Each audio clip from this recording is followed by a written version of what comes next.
And welcome back. How's everybody doing today? So, we all just finished watching the first episode of Game of Thrones Season 8. It was super good. Basically, what this video is going to be, I'm just going to basically do a summary of it. That way, tomorrow we can start talking about it more in depth and stuff. But I'm like, that episode was very solid. Like, everything from here on out is just going to be building up. It's going to be absolutely amazing. So anyways, hopefully you guys enjoyed it.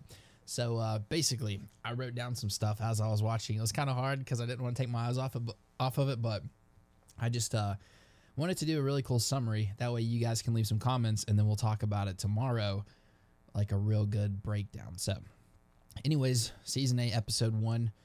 It started off with a new intro that showed the broken wall. It showed the crypts.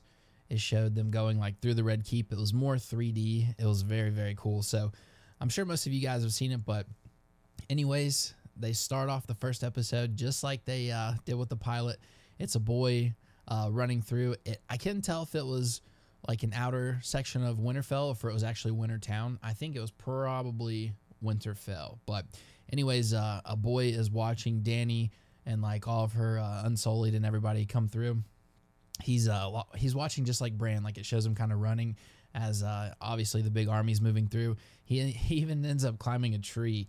Like, Bran is on top watching King Robert with his army. So it was throwing it way back to the original pilot. So you see all the Unsullied in their winter gear and stuff. And you also have Arya. She's sitting there. She sees Jon ride by. You can see it in her face. She's so happy to see him. She's just ready to make that reunion happen. She sees Dany, and then following behind, she sees Gendry. So, yeah, like you just know that all these reunions are getting ready to go down. It's absolutely amazing. Tyrion is actually riding in a cart, in like a covered cart with Varys, and he makes a couple ball jokes that are pretty funny. I'm just going down what all I have written down, but Arya sees what did I write? Oh, Arya sees the dragons, and she gets like a little bit of a smile. She knows what's going down. So then you see kind of like that little sneak peek of that little clip that we got when Sansa doesn't really bend the knee, but she basically gives Winterfell over to Dany. But you see Bran actually smile at Jon. I wrote that down because I thought it was pretty cool, because Bran's not a very emotional guy anymore. So, excuse me, you actually see Bran smiling at Jon. And then basically, as they're doing, like right after the clip where Sansa says like Winterfell is yours, your grace, Bran ends up saying, we don't have time for this. We need to have like a meeting in the Great Hall. The army of the dead has broke through the wall. They have a dragon now. He knows all of this, and Dany's in shock because obviously how would he know?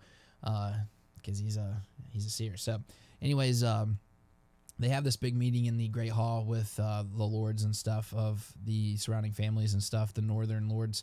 And Jon tells pretty much everybody why he bent the knee. You know, the Mormont, Lyanna Mormont is her name? Yes, Lyanna Mormont is kind of questioning why he did it. He ends up explaining it. And you can already get like the first real sense of Sansa versus Dany, like these two powerful women that are just going to be going at it. Like they really don't. I think it's more Dany not liking Sansa, or the other way around. I think it's more of Sansa not really liking Dany. Dany just kind of wants her respect, and she's not going to put up with it. Basically, Sansa ends up saying like, how do we expect to feed all of these people and dragons? And she says, what do dragons even eat? And Dany kind of looks at her, and she just says, whatever they want. It's pretty cool. So then it pans back out to you know, like the courtyard and what's going around outside of the Great Hall and stuff, and it's Gendry unloading dragon glass. Then it shows Sansa and Tyrion meeting kind of up on the kind of like the overlook of the courtyard, like where Ned and Catelyn are sitting watching Bran and eventually Arya shooting arrows and stuff in the beginning. So they end up meeting up there. They talk a little bit. You can kind of tell that Tyrion's kind of upset that she left, and obviously, you know, after Joffrey's death and stuff. But you can tell that Tyrion still thinks that Cersei is coming. And then basically Sansa, I forget exactly what Sansa said, but she ends up walking off. But they kind of leave a little bitter. But it ends up showing Bran staring at Tyrion. Yeah, so he's just sitting there staring at Tyrion. I'm not too sure what he's thinking right there. But yeah, then we move on to one of the coolest things it pans to Jon in the Godswood, just looking at the tree, and Arya sneaks up behind them. So they embrace and show each other their swords and stuff. He's like, "You kept Needle," and then she's kind of staring at Longclaw, so he pulls it out. He whips out a sword. I'm just kidding. This isn't the this isn't the original idea where he was supposed to be sticking her with the pointy end. But anyways, yeah. So they show each other their swords and stuff, and basically just have this really nice reunion. So then we get the first glimpse of King's Landing. It switches to King's Landing with Qyburn telling Cersei that the dead has marched past the wall, and then it shows them overlooking the sea, and you see the Golden Company with Euron. So this was kind of a little underwhelming for me, to be honest. It shows Yara is on the silence with Euron, and she does still have her tongue. She says something like, "Why don't you just kill me and get it over with?" But he basically makes it sound like, "Hey, we're he says we're the last two Greyjoys with balls, so I can't kill you. I need somebody to talk to." But actually, before it pans to her, it does show Harry Strickland. So the commander of the Golden Company is riding with Euron. So then it switches over to Yara, but yeah, then let's see. Then it switches over to Bronn. He is actually still in King's Landing.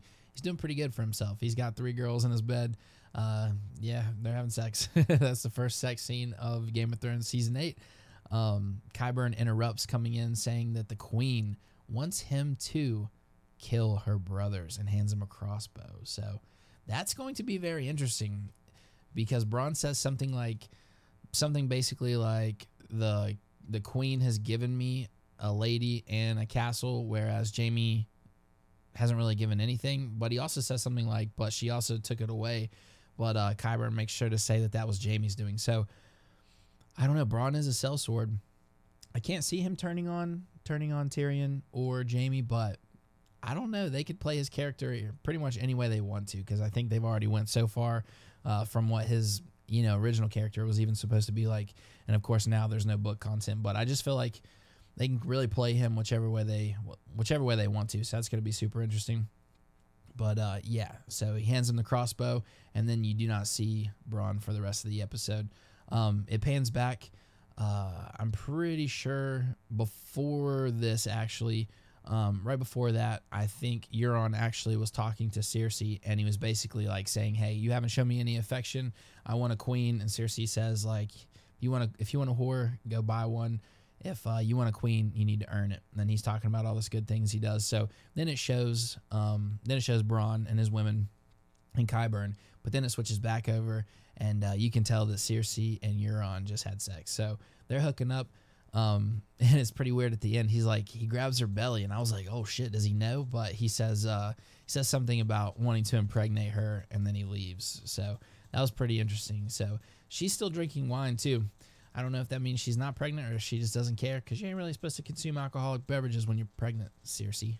But yeah, she is basically just sipping her wine, staring into her camera. The typical Lena Headey look. Really, she's a fantastic actress. Like, anytime I see her, she's just fantastic. But yeah, then a huge shocker. So I figured this was gonna at least take a couple episodes, but Theon shows up. It pans to Yara and rescues Yara. It shows a couple guys infiltrating the Silence. They end up getting to her right below deck. They help her up, or they untie her or whatever, and she ends up headbutting him, but helps him up. So yeah, basically like, hey, you shouldn't have left me, but hey, thank you so much for coming to get me. So she helps him up, and they end up getting away. Shows them sailing away with his ships. And he basically pretty much bends the knee to her, says that, hey, you are the queen. I'll do whatever you want me to do.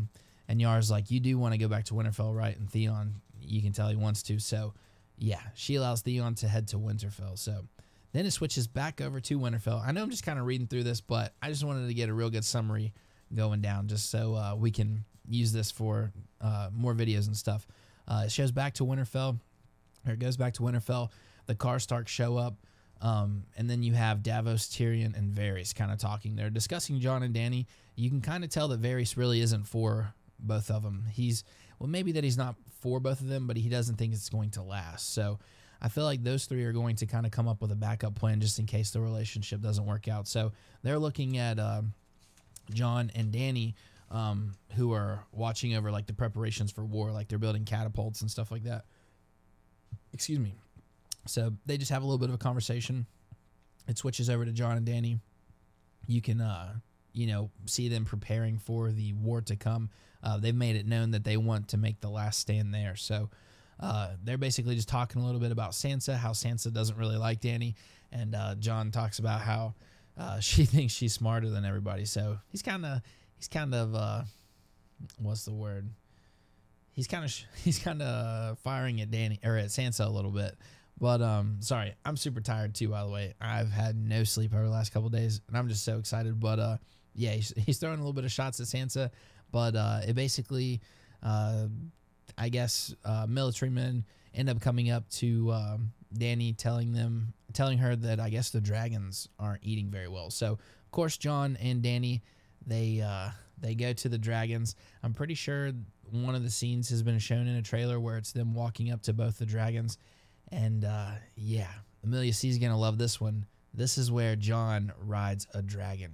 He actually, this is the second dragon that he's ridden. Wink, I wrote that down. But shout out to Dennis. That was his joke. We watched it together, me and my buddy. But yeah, they end up riding the dragons. They park them. They park them next to this waterfall. They end up kissing and stuff, and the dragons start growling at him. I thought that was pretty funny. Drogon makes it known, like, hey, that's my mom. You need to back up. But yeah, so then we're switching over to Gendry. We have the Hound and Gendry having a little bit of an interaction, which is pretty interesting because you guys know how that went. And yeah, Gendry actually made the Hound an axe. He's kind of complaining about it, but Gendry's like, you know how hard it is to work with this stuff. So Arya ends up actually walking in, says something like, leave him alone. Her and the Hound talk a little bit. He talks about how she just left him or whatever, and she just doesn't give a fuck. Arya doesn't give a fuck anymore. But the Hound ends up walking away saying something like, you're a cold little bitch, but I guess that's why you're surviving. So her and Gendry have a reunion. It wasn't as good as what I thought it was going to be. Arya was kind of emotionless, almost. Like, it takes her a little bit to smile, but she eventually does. She eventually ends up handing him a paper, and me and Dennis couldn't really tell what it was. I'll have to go back and look, but I'm pretty sure it's just a weapon of some kind made out of dragon glass. So she ends up wanting a weapon made out of dragon glass, and then it switches over to Jon and Sansa. So Jon and Sansa, they receive word that House Glover isn't coming. They're staying where they are. Basically, this starts an argument about how they would have came if he didn't bend the knee. If he was still king of the north, but he basically isn't. Of course, I mean, he's just making the same argument Jon is, that what does it matter if I'm king or not? We need to live. We need to bring everybody together to fight this war because the army of the dead are coming. So it kind of ends. It kind of was starting to end in Jon's favor. Sansa was like, I do trust you or whatever, but she ends up asking, she says something like, did you get her because we need her, or did you bend the knee because we need her, or did you bend the knee because you love her? And he kind of just stares at her, and then, of course, it switches over. So, yes, it switches over to Dany, Jorah, and Sam. And this is right off the bat, too, man. I can't believe they hit this so hard. Dany and Jorah are walking. I think Jorah's probably telling her about the guy that saved him at the Citadel. So she ends up thanking Sam for saving his life due to the grayscale. He says something, I forget exactly what he said, but Jorah basically just said, like, he was the only one willing to help him. So Sam says something like, or she says, is there anything I can do for you, or something like that? And he says, maybe you can give me a pardon because I stole some books from the Citadel and a sword, my family sword. He said it's belonged to House Tarly for however long, and says something or another, but basically something about his father, and I don't know if he says something like, my father will be furious or whatever. And as soon as he says Tarly, she's like, oh shit. She's like, it's not Randall Tarly, is it? And he's like, yes, do you know him or something? So she tells him right off the bat that she had him burnt. Well, she doesn't really say burnt alive, but she says, we were offering to let him keep his lands and stuff if he bent the knee, and he didn't. So yeah, Sam knows. And he's like, well, he says something like, well, at least with my brother as the Lord now, I'll be allowed to come back. And then she looks at him and she was like, the brother stood with him. So yeah, that sends Sam off crying. He's like, can I be excused or whatever? And he ends up walking outside, and man, it just hits so fast. So that was pretty huge. He ends up walking outside, and he sees Bran. So he's kind of drying up his tears a little bit. He walks over to Bran, and Bran basically says, "It is time. It's time to tell Jon. It's time to tell Jon about his parents." So it cuts to Jon in the crypts. He's, just down there, trying to just gather his thoughts and stuff, looking at his father's statue. And you hear Sam fall down the steps. So Jon runs over there. They hug and stuff. They embrace. And Sam actually asks if Jon knew about his family. Basically, he had no idea. So, he's walking away. He's like, because Sam starts saying something like, you should be the king or whatever. And what does Jon, or maybe Jon says something like, she's the queen or whatever like that. Like, something like that. But anyways, Sam basically says, you've been a king this whole time or something like that. And Jon makes an argument, and he says, no, the king of the bloody 7 kingdoms. And it kind of causes him to stop. So he ends up telling him that his mother is Lyanna Stark and his father is Rhaegar Targaryen. So episode 1, man, they just let it unwind. Like, they just let it unwind. So Jon now knows that he is Aegon Targaryen, the 6th of his name, and the rightful king of Westeros.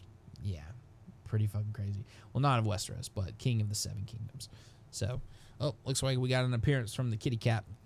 We're almost done, though. It's about to wrap up. So, Sam basically says that he gave up his crown to save the world. Now he thinks that Dany needs to give up her crown to save the world because Jon's the main person that's going to be able to bring everybody together. So, yeah, pretty fucking crazy. I'm not going to lie.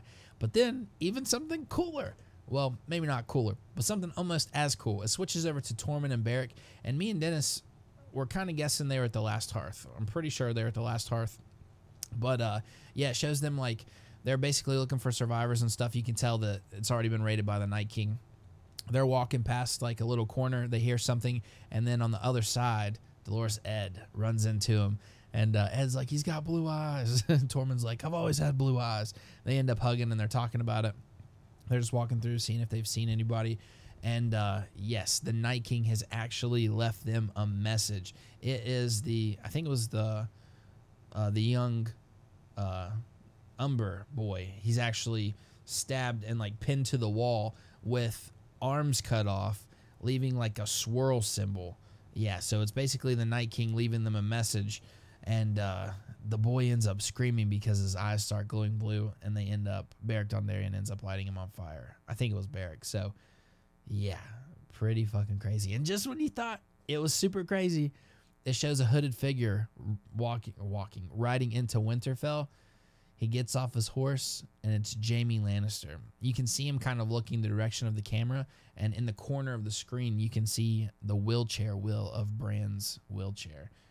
And, the episode ends with Jaime kind of having a mouth drop moment when he sees Bran. Like, I don't think he realized that was going to be the first person he's seen when he gets to Winterfell. So that's pretty much it, guys. That's pretty much where we're leaving off with episode 1. I'm so excited. We're going to be breaking this down, doing a serious analysis. And, hopefully you guys enjoyed this. Hopefully you guys enjoyed the first episode. And let me know what you guys want to talk about. What do you guys think is going to happen? Episode 2 is going to be crazy. Episode 3 is going to be crazy. They're all going to be crazy. So I'm just super excited to be bringing you guys some Game of Thrones content. I know a lot of you guys thought I was gone for good. So I do appreciate all of you who have been watching and stuff. But yeah, I need to get to bed. We went to the Penn State game yesterday. Didn't get back till midnight. I slept for probably like 5 hours. Went to work. Came home, been up, and now it's already 10:30 again, and I got to be at work super early. So, nonetheless, hopefully you guys enjoyed the video. It was a really, really good episode 1. That was a great way to start things off. It moved fast. And I think that's what they're going to have to do. So, anyways, we'll see you guys tomorrow. This has been Lycan. Hopefully this wasn't too bad. I got like a green. Actually, I'll show you guys. Let me see. So, basically, I have like these light bulbs that change all kinds of colors. So, hopefully green wasn't too bad. I just kind of wanted to change it up a little bit. But anyways, we'll see you in that next one. This has been Lycan. Peace.